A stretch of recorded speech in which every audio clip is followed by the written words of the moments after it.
All right. Well, we're going to try this again. I don't know what actually went on last time. I think my bandwidth or something was going astray. But it is welcome back, fam. This is the Threshold Agenda. I'm your host G Chromosome, and today we're back at it with tell us how you really feel. Today's subject matter is abuse. And any men out there who want to get it off their chest and talk about what has went on so that the world may know what we actually go through, please chime in. By the way, I will ask you to like, share, and subscribe this channel, for this is not the only thing. We will have more content, but that's how the channel grows. Also, you know, um, in today's world, a lot of things, everybody's trying to do something, right? And if you have any subject matter things you would like to talk about, you would like an opinion on, let me know, and I'll be sure to get back with you and talk about that. This is June, which is Men's Health Month. Of course, as you know, I do sometimes talk about this is June 19th was Juneteenth and World Sickle Cell Day.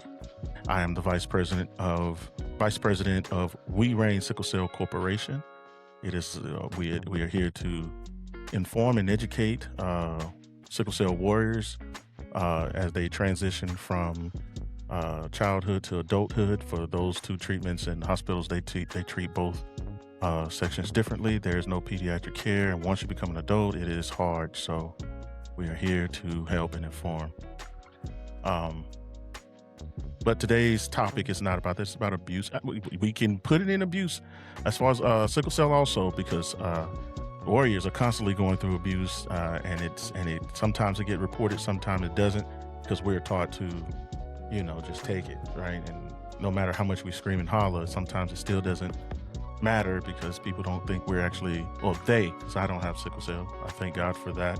But I pray to God that cure is the treatment that they consider in the cure now, that it is solid and it becomes more affordable, then more people may partake in it and that it works. But we know it's still soon, so we don't want to jump the gun and be like, that's not it. That's not, no. Well, got to be careful with a lot of things when people, pass something.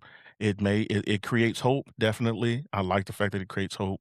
However, we need to be cautious and make sure that you know what you're getting into before. Read all the information about it.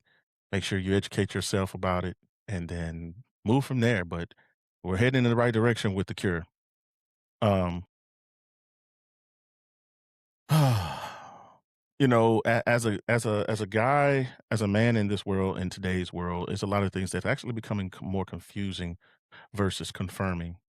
I don't know what it is about, especially Western civilization, that really expects us to get this right, and for there to be, I don't want to say peace and harmony, but you want that, but it's like society keeps creating obstacles and barriers to for us to not really be able to do that, especially not that easy, because it's constantly introducing things that we don't want.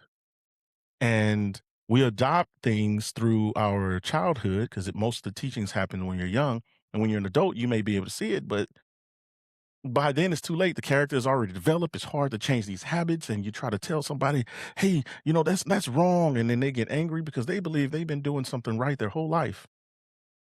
And what I'm getting at is, like, as a man, I was told, and I'm sure if you were a man, put it in the comment section if you were told to suck it up, buttercup, and you're not supposed to cry, and uh, you know, um, stop crying like a girl. They made it like a girl is something about a girl is bad, and you don't cry like them.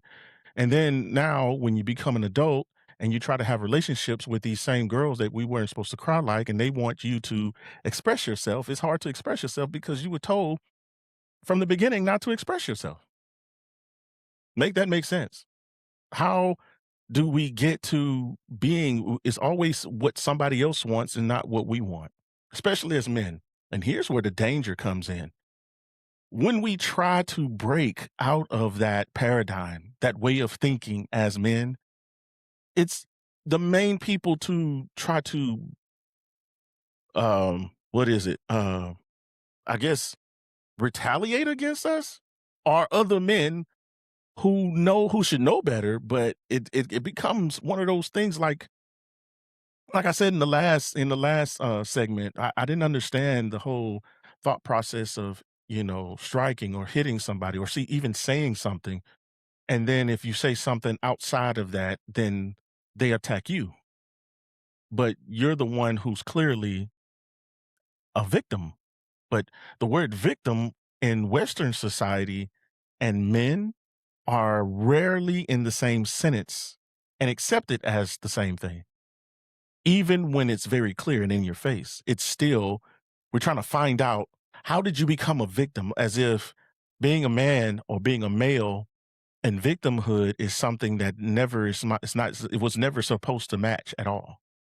But at the same time, that being a woman and victimhood is supposed to be by default. I don't like that, because what happens is that's almost like saying a woman could not possibly be evil. But we do have evil people on this planet, right? They're just evil. It has nothing to do with their gender. It's just they're evil. There are evil men on this planet. It has nothing to do with their gender. It's just they're evil. So in it with these the whole paradigms, the way people keep creating things and making it to where we are, putting us in a certain headspace, it's hard to actually come out and say anything, right? It's hard to make sure that we are taken seriously as men when we go and we say something to the authorities, to say something to our parents. It's very hard to say anything to our friends, because I know as men, I get you if I say anything and I show any feelings, I get clowned. Man, what you talking about? And you start seeing all the scrunching. Man, shut your butt up and blah blah blah. Man, you are this, and you start calling out your name. These supposed to be your friends. They do not know how other men do not know how to handle a man actually trying to express himself, especially when it's something about pain and it obviously bothers him. It's hard to talk to other men. Sometimes it's even hard to talk to women, because now you have women that are they expect you to be this certain way. They expect you to be this, and if you don't fit that bill, you start to confuse them. "Oh, hold on. Are you crying?" That goes back to the, "Why are you crying?" Like, wait, you're not supposed to be crying. That's not the paradigm. What are you doing? You're breaking the rules. You're a guy. You're not supposed to cry. And God forbid a tear does come out of your eyes, like, "Oh my God," they start staring at you. "What? Wait a minute. You're crying? Oh my God. Oh my God, you're crying." And it's like, "Would you move out my way? I got dust in my eyes, just a little dust, girl. Why are you tripping? Eyelash or something, We try to fake it. I know. Why is it? I've done this. Tell me if you've done this before. I've been in a movie, right? And it was a sad situation, and I tried to act like I wasn't crying. I felt bad by doing that. I felt weird. Like, why am I acting like I'm not crying? But it wasn't like boo hoo. It was tears coming, the sad, something I relate to. And why is it that I, try to stretch so I can bring my hands down and kind of wipe my eyes? What in the world? Who did I learn that from? I don't know. You just try to figure out strategic ways to not show that you're crying, even though it's clearly a sad moment. And I didn't want to show anybody that I was crying. It was sad. This is bad. This is bad. Anyway, to those who are here, I like to give you a little story just to start it off. I know some people may not be ready to say anything as far as this. You can put in the comment section, tell us your story and share with us. And, sometimes what happens is, for as far as guys are concerned, most of the time what happens is most guys, since we were told those, especially since we were young, we were told those things, and then we grow up and we're thinking we were told those, and everybody else was too. But that kind of mindset starts to break if we also find out that other men who we may have been looking up to went through those same things, but we don't know because we don't talk about them. except for people like me, especially in the barbershop, I've learned to go and talk about weird and intimate things in the barbershop because that's a space that's usually controlled by men until we have a barber that, till the women come in and then they feel like they got to get into. But this is about the men being able to talk to men. And that's why the manosphere and the red pill and the MGTOW and all these other subgroups, pink pill, black pill, and whatever you want to call yourself. That's why they kind of went and started thriving and actually being effective, and people attack it bad. But they started off for whatever they started off was they had ideals, they had different ideals that was trying to change the paradigm. The problem is if you went in that space and you were not of that paradigm, you're going to all of a sudden feel some kind of way. You're probably not going to feel like you were supposed to be a part of this, right? That's rightly so. You're not supposed to be in there. Change, people, stop abusing yourselves. This social media situation is supposed to be meant for you on a broad spectrum, and you're not supposed to try to accumulate and consume everything. Go to where go to where they have like-minded people. They think the way you do, and that way you can get a consensus of are you on the right track, blah blah blah, and then you dibble in that. What I do is I dibble in that. I go into other things and I try to find out what other paradigms do, because just in case I'm not quite in the right spot, let me see what the other people think, and I'll just go in there and just get a taste. Don't go in there and merge and sit with them, because then it start to affect your mind, and you start thinking like them, and you start acting upon it, and then it becomes a part of your life, and everybody else is around you say, "You okay, man? Man, you acting weird. What you going through? You starting to act like that stuff you be watching on YouTube, or that stuff you be watching on this platform, and that stuff you be watching on that platform." Um, so anyway, I'm starting to babble. So what I want to talk about is I have a little story time. This is the sign of this is what I've been holding on, and but before I get to that, put in the comment section um if you feel like this, or if you've done this, even if you've done this on your own. This is men and women, doesn't matter.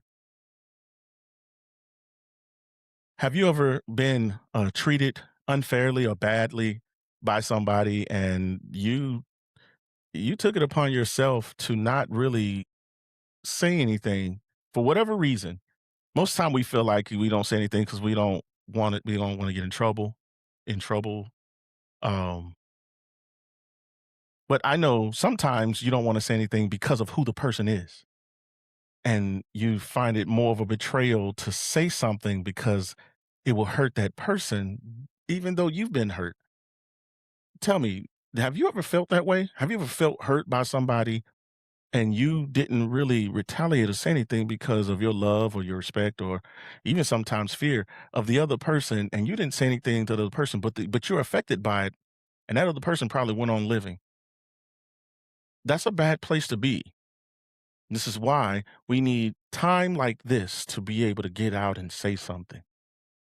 You need places to go and people to be able to talk to say something. You got to be able to get it off your chest. You have to be able to say something, because holding it in is going to eat you up, and that's not the place to be. That allows whoever hurt you to have power over you, even when they don't even know they have it, and you suffer in silence. So please talk to somebody. You can come on the threshold agenda. Ooh, the threshold agenda. What in the world did I just say? You can come on the threshold agenda and you can talk to us. You talk to myself, and you can talk to the rest of the world. Whoever wants to listen, we will listen on the threshold agenda. Story time. Question.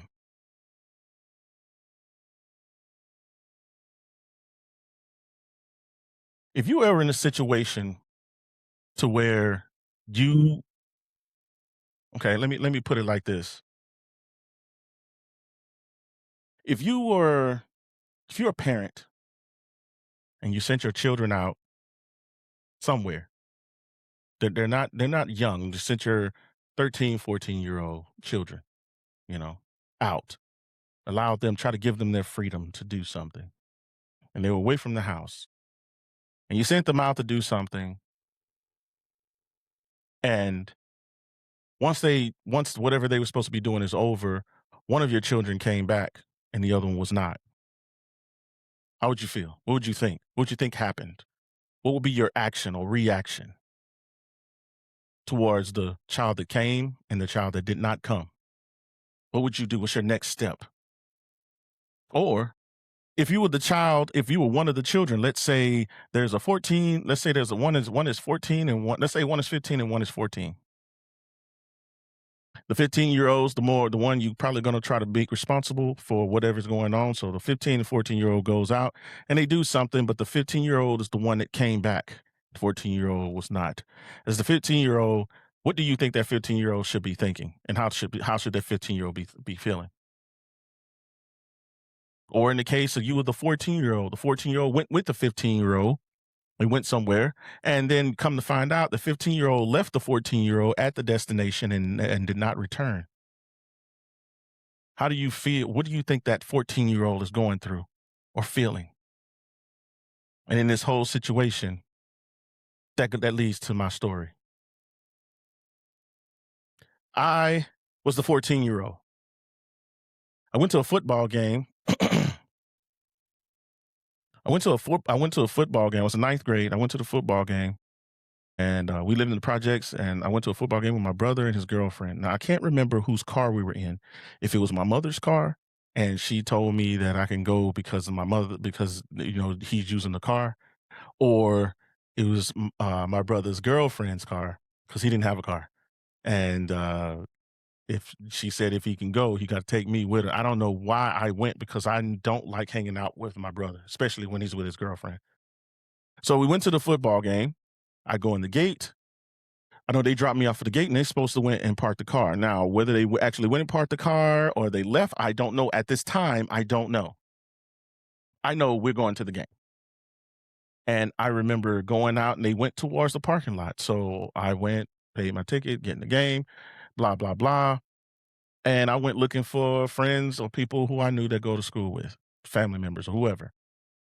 After the game, I know when the game was over, I walked to the front of the gate. Now, I didn't wait till everybody dispersed because I don't like being in the middle of all that stuff. So didn't know where my brother was. So I walked to the front of the gate. The game, I already knew who was going to win in the last couple of seconds. So I decided to go ahead and head to the front gate. I go to the front gate.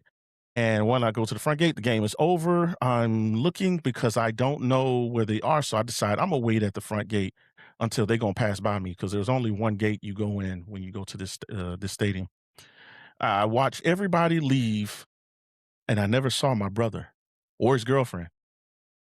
I'm looking, and from the gate, you can see the parking lot, and cars are passing by, leaving in either the direction of the gate or the other direction that's far away, where we did not come in. We did not enter that way. So my brother leaves me. So I'm thinking that they're hiding, probably making a joke, so they can laugh. Bring laugh at me at my expense. So I'm waiting there, and I'm looking. I'm like, okay, now which way they gonna come from? They probably hiding somewhere. Blah blah blah. And at this time, there's no we didn't have cell phones. Cell phones existed. You just needed money for that. And I lived in projects. I ain't got no cell phone. So I'm waiting, and all the people pass by me. No, everybody ignored me, because they don't know what's going on. And I'm not saying anything because I don't know at this time that I'm left. So I decide to wait. And I waited until everybody was gone. And I'm looking around. I'm like, okay, now y'all can stop playing this game. It's getting late. Y'all come on, hurry up. Fine, ha ha ha, that joke's on me. Nope. I wait and everybody leaves. The lights of the stadium shuts down. Everybody from the stadium is gone. There are no other cars in the parking lot. I'm looking around. It's dark now, and the lights are off. And so I walk from the stadium, which is about less than 100. It was about 100 yards from the actual school building. There was a light down at the school building, so I walk to the light so I can be seen.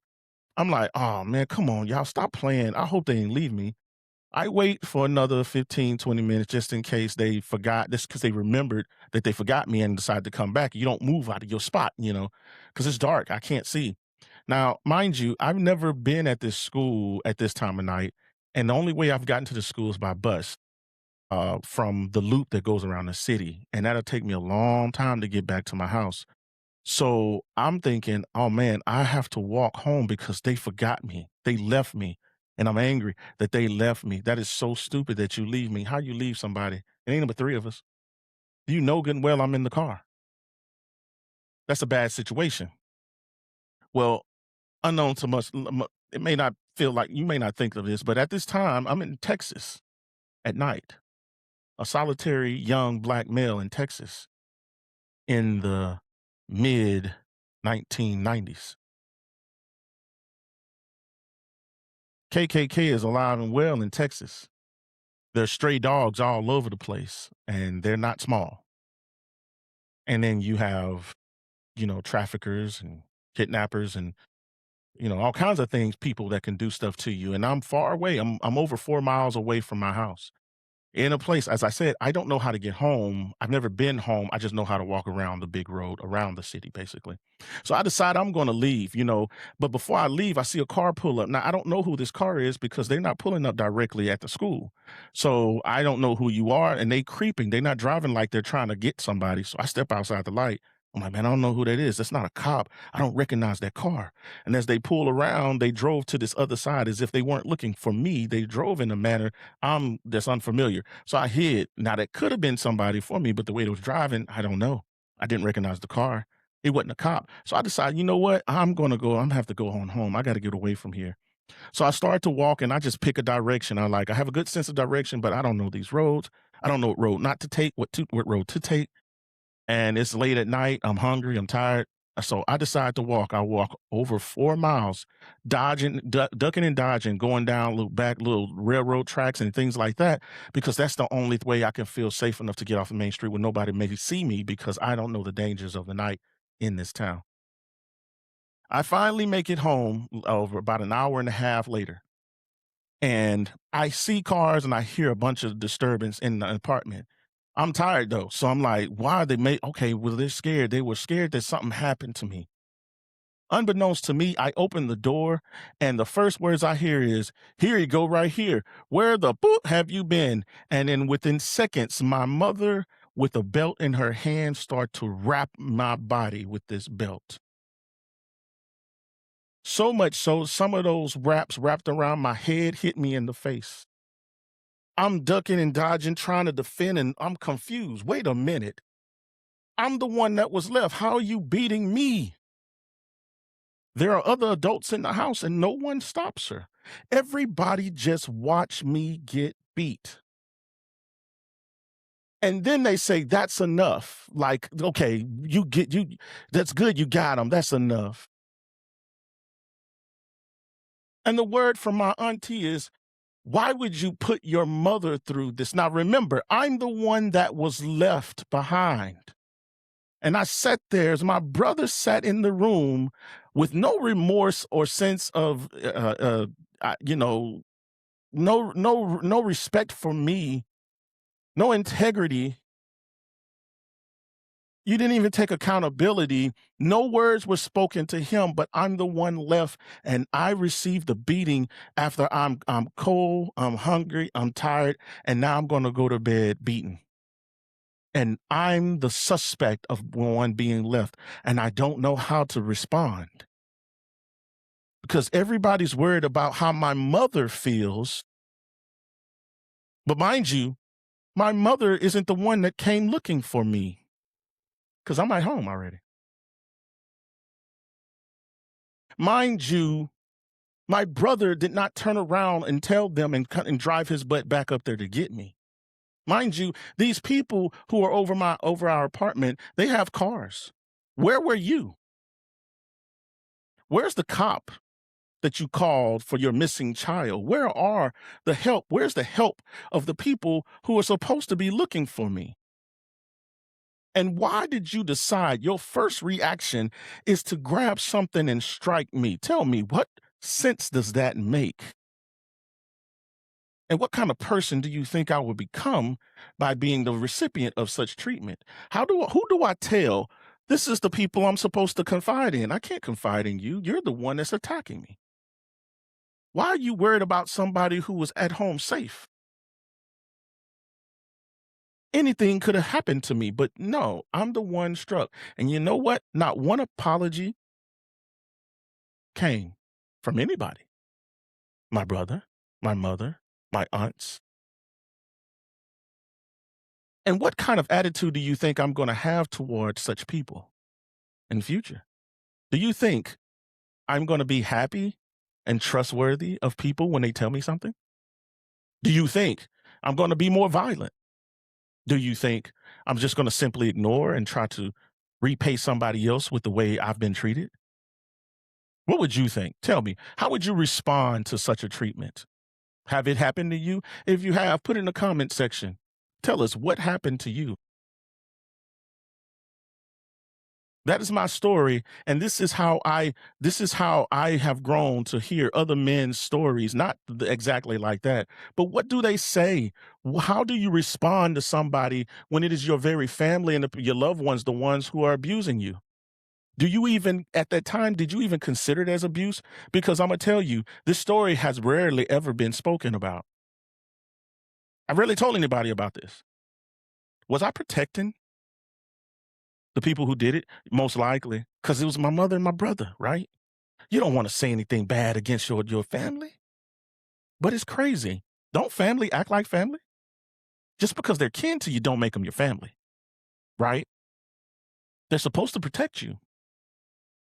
But if you have that instance, like I just described to you, and other instances like I've had many of them, what do you do? As a man, what do you do? Who do I talk to?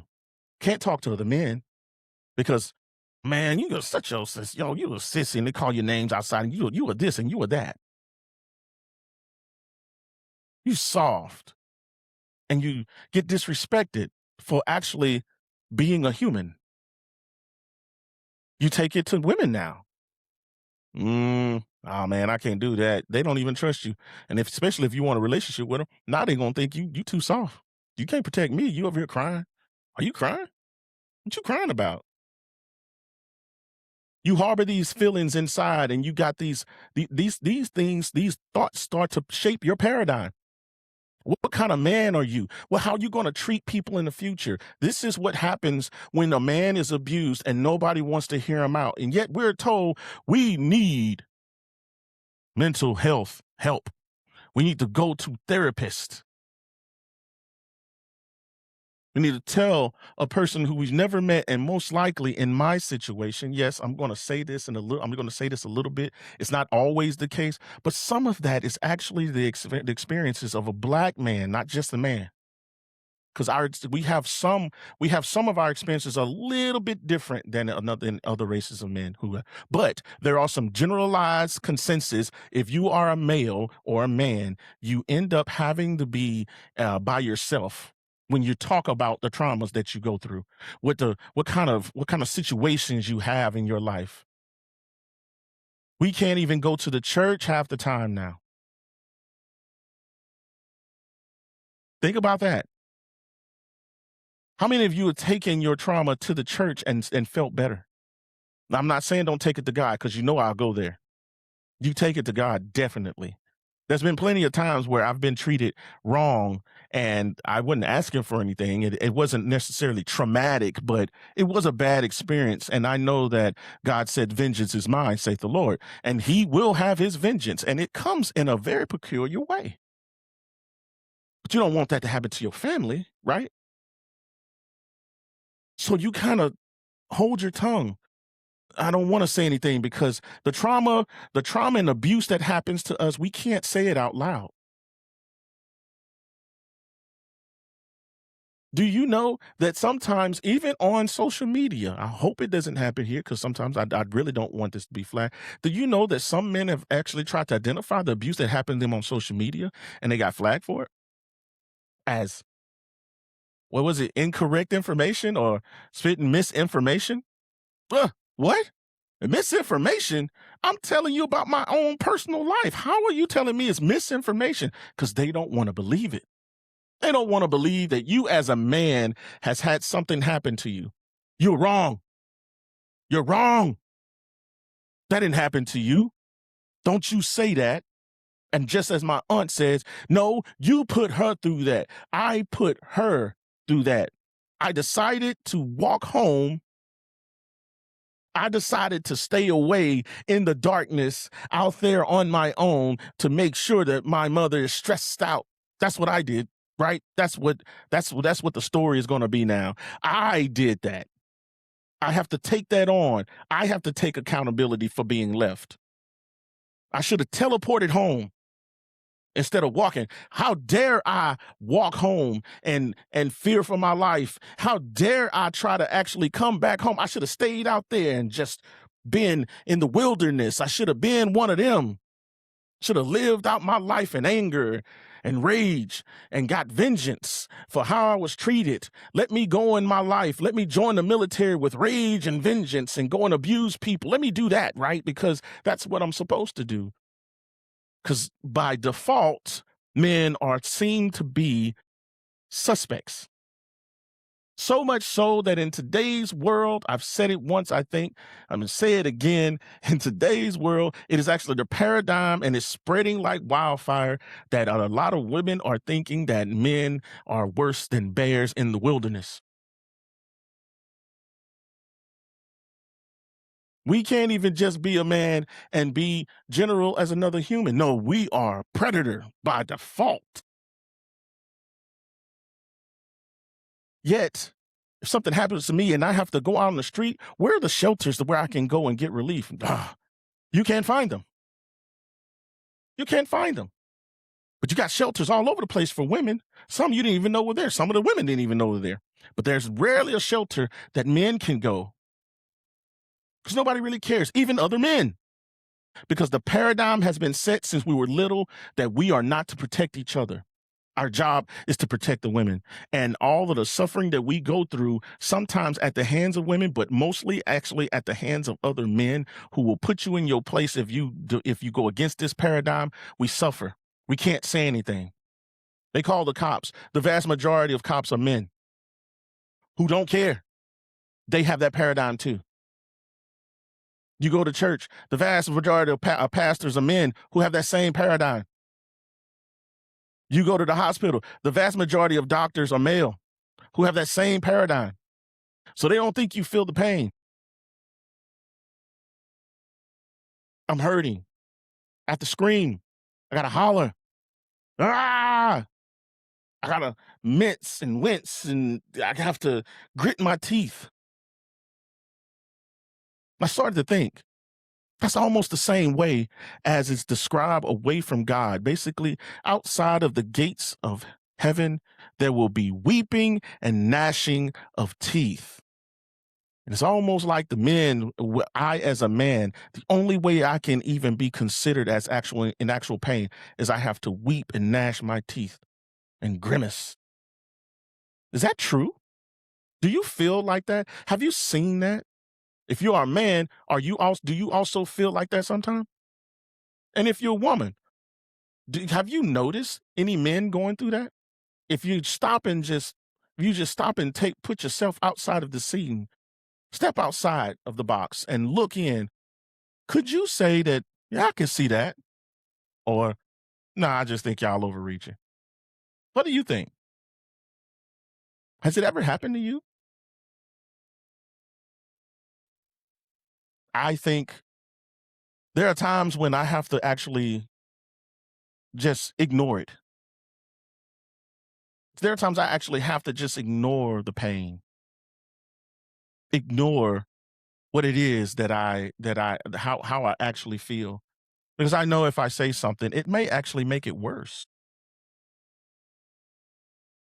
It may make it worse. I want you to think about that. How have you ever been in a situation to where if you speak up in any way and tell the truth about something that it'll make it worse? How do you feel about that?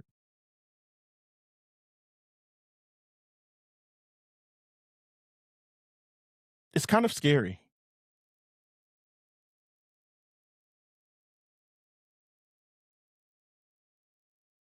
Woo.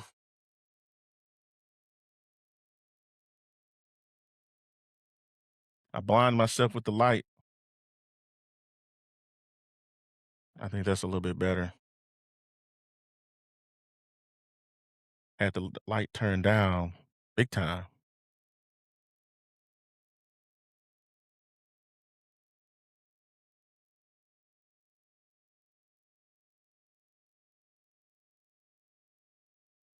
Okay, that's a little bit better.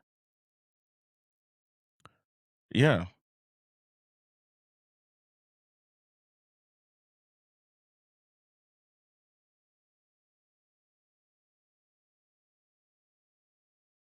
it's crazy. It's even saying this, feel like I still feel it in me. Did I betray somebody? That I know there are people that, "Yeah, you did. Yeah, you did." How? How did I betray somebody else? Now, I know in I know in the confused world of street cred, some people consider it snitching. It's not snitching unless you're a part of it. I don't know why people get that wrong. Snitching is if you are a part of something and you tell on the other party to get yourself out of it. That's a snitch. Snitches is not reporting something. If you saw your daughter, you saw your sister, something happening to your sister, and you got there a little too late. Are you gonna call the cops, or are you just gonna say, "Well, we're just gonna live through this and be okay with it"? You don't want to snitch, right? Just saying. Even in relationships,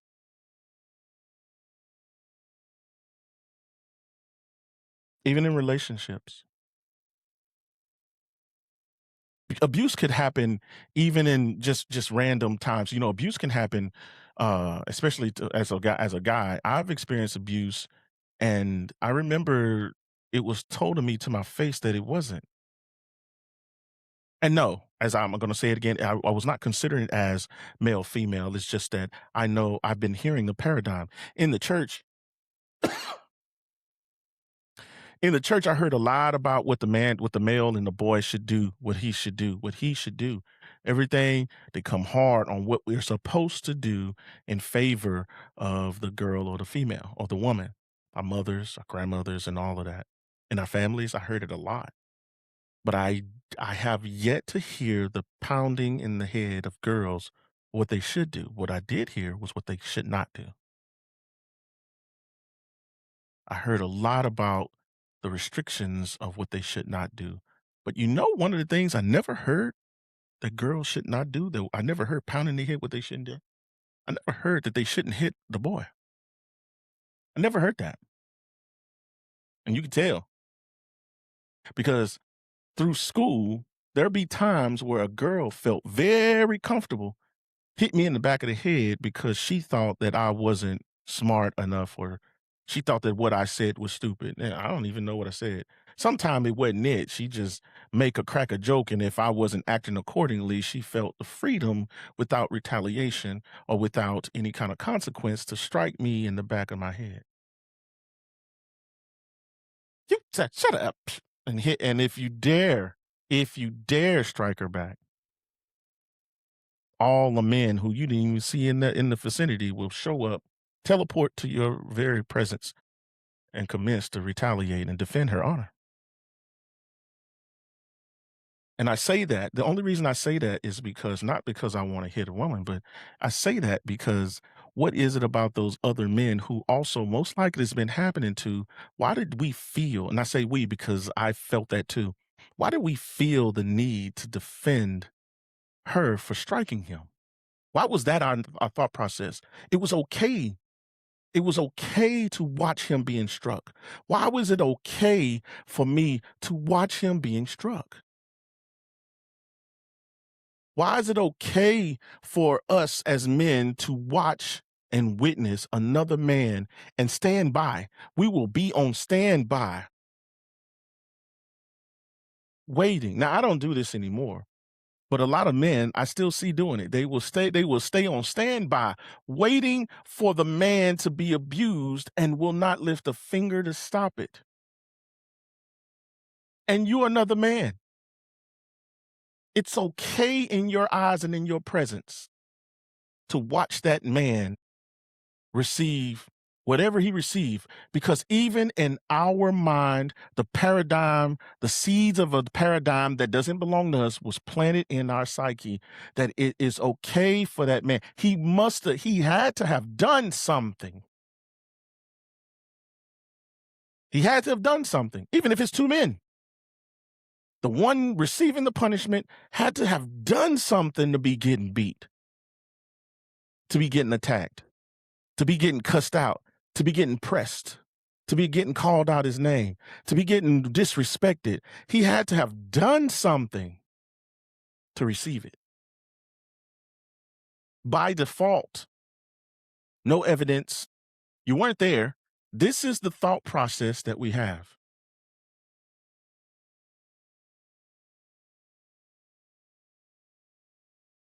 He had to have done something. It's crazy, isn't it? That don't sound crazy to you?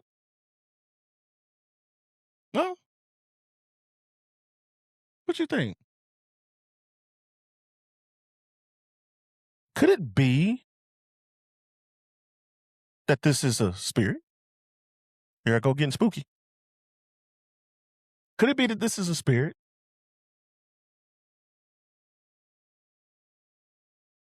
This spirit is spreading throughout the families. This is what is destroying our society. As long as this way of thinking is here, we're always at odds. Have you noticed that? So much so that by default, a evil person could be a female and she will be vindicated just because she's a female without even looking at how evil she's been in the past and what she's done. We would try to figure out what did the other one do to make her respond like that, to make her move like that. But the man being here by default, he must have done something to receive whatever kind of negative thing he's received. Because if it's a positive thing the man is receiving, we have to still find out what do you do, man? That ain't nothing. It's not good enough. The accolades you want to give him, it's not good enough. It's not good enough. That's not what we want to give him. We can't lift up this guy. We can't encourage him. Don't do that, because then more guys will want to come out and think they can do that. I've heard that out of people's mouth.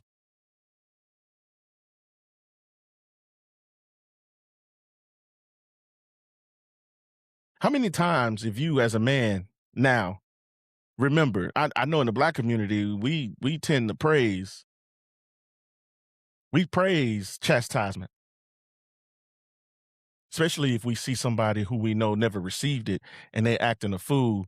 We say, see, if he got his butt whooped, he wouldn't be acting like that. And to an extent, yeah, that's true. I believe it. Yeah, I believe it. I know there's a couple of times that I got my butt. Well, I ain't do that no more. Like that one day I stole when I was 7. I think I was 7. No, I wasn't 7. I was 9. 9 years old. I stole one day. Maybe I'll tell that story if I haven't told it yet. I stole one day. Mom beat the brakes off of me. They called the cops and they said they wasn't gonna press charges. And I'm like, and then they said they're gonna tell my mama. I said, "Oh, please don't tell my mama. Please don't tell my mama." I, at that moment, I didn't know. I really didn't. But in a way, I wanted to go to jail. I go to jail. I don't want to go to mama. No, no. And I tell you, we had to walk home. That walk was about half a mile. that walk, that walk hurt. I felt pain on that walk because I know my mom was gonna lay into me. Woo! I ain't still no more.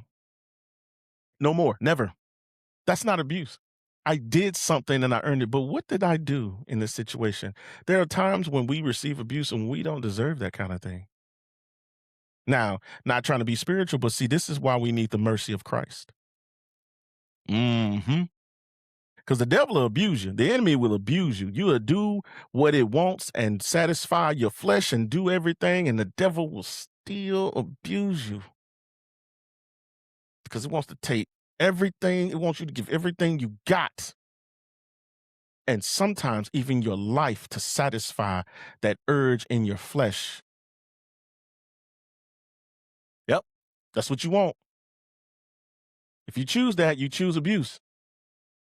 But Christ came that you don't have to even receive the punishment for whatever you've done. You deserve this punishment, but he has mercy that you don't have to receive it. He took it upon himself to the grave. That's how good he is, right? We got hope. We got grown men that won't take it to the cross. I know. For a long time, I didn't. You got to take it to the cross. Me, even this situation, the story I just told you, got to take it to the cross, right? Now, even though I'm human, so I'm most likely I'm not going to forget what happened to me. You could try. Some people suppress it, but it'll kind of figure out a way to come back up. But you don't want to. You want to forgive, and the forgiveness is not for the other person; it's for you to set you free. Which is why it doesn't really hurt as much. I'm still working on it. I'm still working on it because, as I said, nobody even took accountability for what happened. You don't even acknowledge that it happened. No, neither one of them. They sit in my face and smile, and they won't even take it. They won't even take accountability for how I was treated, even though I've done nothing to deserve such a treatment.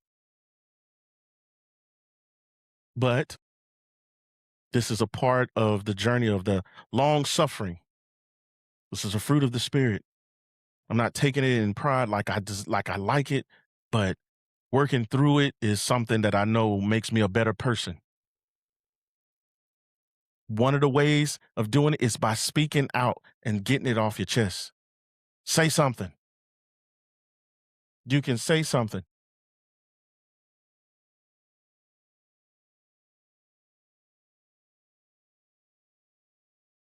I don't take pride in having moments of vulnerability. Who wants to be vulnerable? But I do want men to know that you can actually open up and say something. You can say something. You can Tiger Woods your cousin. You can say something. Sometimes it's better to actually just say it and get it out, and then you can actually start to digest what you've been holding on to. You see it. It's almost like it sounds kind of disgusting. It's almost like regurgitating it out so you can see what it is that was actually in you making you sick this whole time.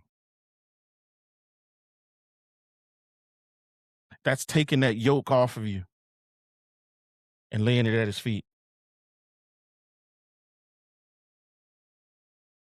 Get it out of you and you can look at it. Don't let it back in. Because it was beaten into you. That's what the abuse is. The abuse is a trauma that's beaten into you verbally, physically, emotionally. There's ways to get in there. And once you get it out, don't let it back in. This is how we as men need to be, not just for ourselves, but especially when you have a family. Because your daughter, my daughter, your child or children don't need to have to worry and watch their father carry that burden because that burden slows you down from being able to be there for them. Your wife, the wife that didn't was not there during your abuse, don't need to partake and have to suffer for whatever it is that you were going to because you never got it out. You go into this relationship with the burdens and with the pain of what happened to you, and you can't even get over to love or care for somebody else because there's blockage that you still got in you that you haven't gotten out. Get it out. Let it go. Take it off and lay it at the cross. Let him deal with it. Take on his burden. His burden is light, right? This is what I say to men. We need to be more, even if we feel vulnerable, be vulnerable at least to your Lord and Savior. If you can't be vulnerable to everybody else, be at least vulnerable to your Lord and Savior. In the comments, I can't see your face. So put it in the comments. Put what you went through, your story. I'll read it.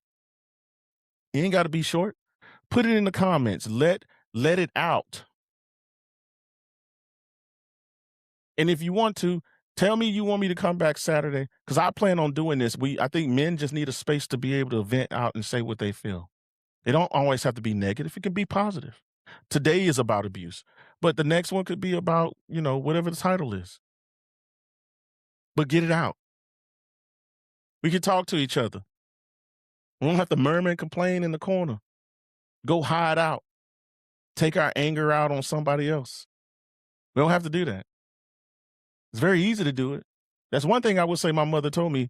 If I don't, she said I had too much anger, and if I don't go and figure out how to get it out of me, it's gonna burst open. It's gonna just explode on somebody, the wrong person. And you don't want to do that. Because now you became the person that abused, you became the abuser. Because you put that on somebody else. They didn't ask for that. They didn't deserve that.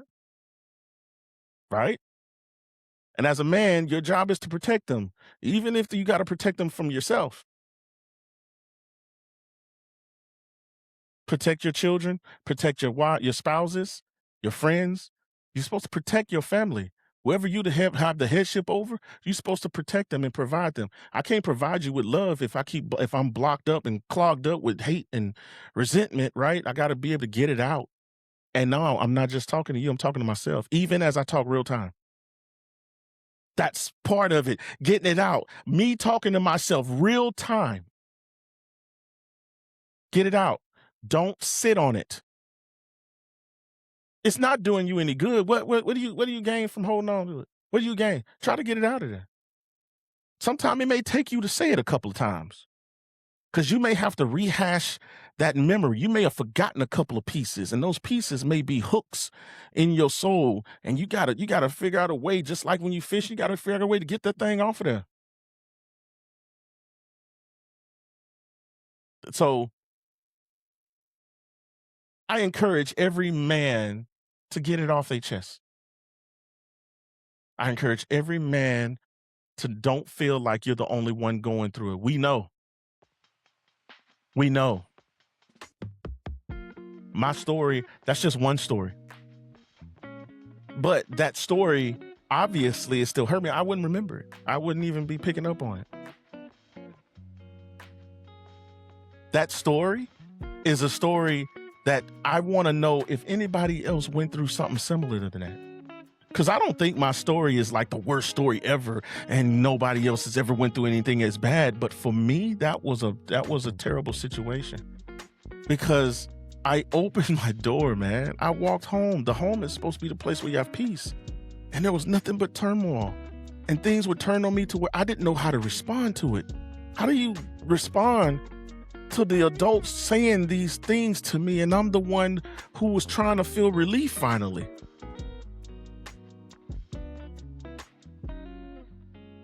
I don't know. But I will say, I love you, just in case nobody else has said it to you. I pray for you. I pray that God bestow peace upon you, give you peace and rest in your soul, in your spirit, and in your body. That He anoints you and sanctify you and cleanse you of all the pain and the trauma that you went through, that we've went through. That He give you direction and that He puts order in your life. And that He cleanse your spiritual eyes, that wipe your eyes that you may see the direction you need to go, so that those in front of you and those under your headship, those in your life, may be provided and protected for by you. And that He touch your heart and cleanse your heart. And that He not only forgives you of your sin, but that He redeems you back, redeems you in unto Himself. And He gives you a heart of zeal and desire to be a servant of the Lord. And that you come back on Threshold Agenda and tell us another story. Give us your testimony. I say that all hearts and minds are clear. I make this prayer in the name of Yeshua Mashiach, Jesus, the Messiah, my Lord and Savior. Be blessed.